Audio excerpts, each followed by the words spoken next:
वल्लभ नगर धरियावद में शनिवार को उपचुनाव।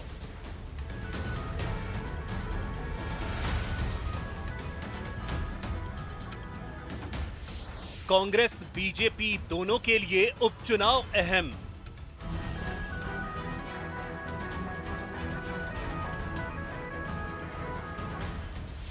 उपचुनाव में संख्या का नहीं, साख का सवाल।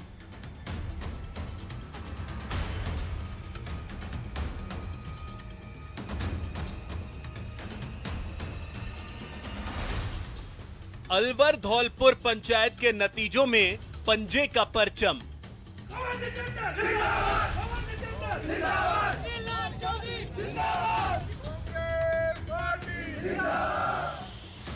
क्या पंचायत के नतीजों से कांग्रेस को मिलेगा फायदा?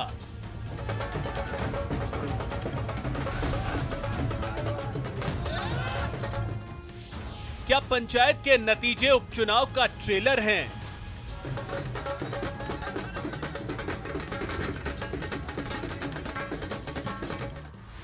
पंचायत में पंजा भारी, उपचुनाव में किसकी बारी?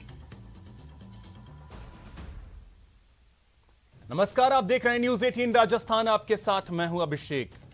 अलवर धौलपुर पंचायत चुनाव के नतीजों से कांग्रेस का दबदबा नजर आया है।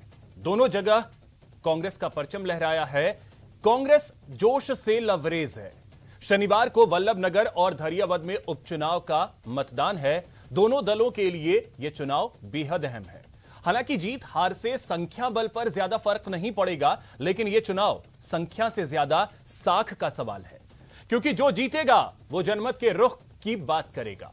पूरे प्रचार में महंगाई समेत राष्ट्रीय मुद्दे उछले, लेकिन उपचुनाव में स्थानीय मुद्दे ज्यादा असर करते हैं। देखना होगा कि जनता किस मुद्दे पर मतदान करेगी। आज चर्चा इसी मुद्दे पर। पहले देखते हैं प्राइम डिबेट के प्राइम सवाल।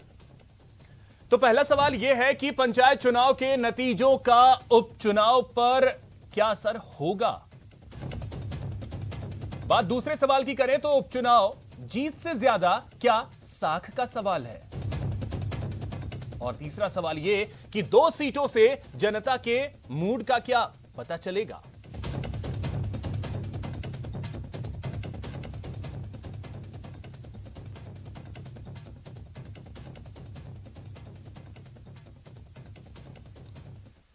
तो चलिए इन्हीं सवालों के जवाब तलाशने की कोशिश करते हैं। हमारे साथ जो गेस्ट पैनल है, सबसे पहले उनका परिचय करवा दूं। हमारे साथ जुड़ रहे हैं आर तिवारी जी, कांग्रेस नेता हैं। मुकेश पारिक जी बीजेपी से हैं और मिथिलेश जैमिनी जी वरिष्ठ पत्रकार हैं। सर, आप तीनों का बहुत बहुत स्वागत है न्यूज 18 राजस्थान पर। आर तिवारी जी, चर्चा की शुरुआत आप ही से कर रहा हूं। जो परिणाम आए हैं अलवर और धौलपुर में, कांग्रेस संतुष्ट है इससे? सवाल संतुष्टि का नहीं है अभिषेक जी। सवाल ये कि कांग्रेस ने जो सामाजिक सुरक्षा का वादा किया जननायक अशोक गहलोत जी के नेतृत्व में, 18 महीने कोरोना के महामारी के बावजूद कांग्रेस ने जनता तक जो अपनी साख बनाई, भूखे नहीं सोने दूंगा, निशुल्क दवा, निशुल्क इलाज, 850 रुपए में 5 लाख का पारिवारिक बीमा, ये सारे काम थे जो कांग्रेस के जनता तक सीधे पहुंचे।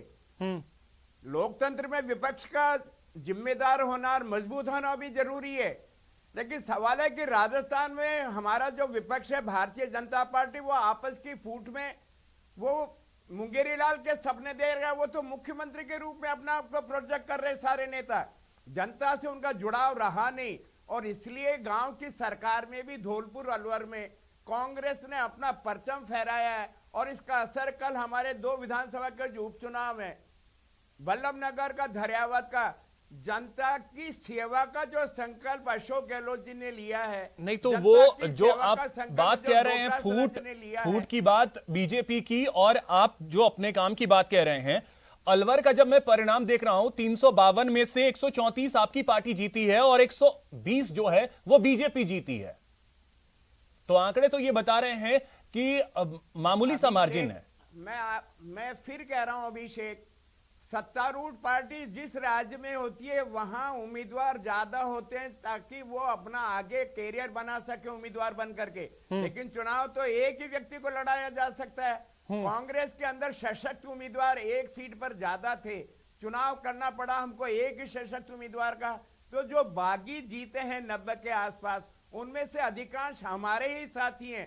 और कल ये बात दिखा देंगे कि सरकार के साथ में जो थे वो आज भी सरकार के साथ में। वहां जिला प्रमुख भी हमारा बनेगा, पंचायत के प्रधान भी हमारे बनेंगे। धौलपुर में तो भारतीय जनता पार्टी का सूपड़ा साफ हो गया। भारतीय जनता पार्टी की कद्दावर नेता वसुंधरा राजे जी का गृह जिला है वो, वहां भारतीय जनता पार्टी का सूपड़ा साफ हुआ है। वहां प्रधान भी कांग्रेस के 100% बनेंगे और जिला प्रमुख तो लगभग तय हो चुका। 17 हमारी जिला परिषद की सीटें जीती है। सवाल हम अहंकारी पार्टी वाले नहीं है, सवाल है कि राजस्थान की जनता ने इस बात को सिद्ध किया है।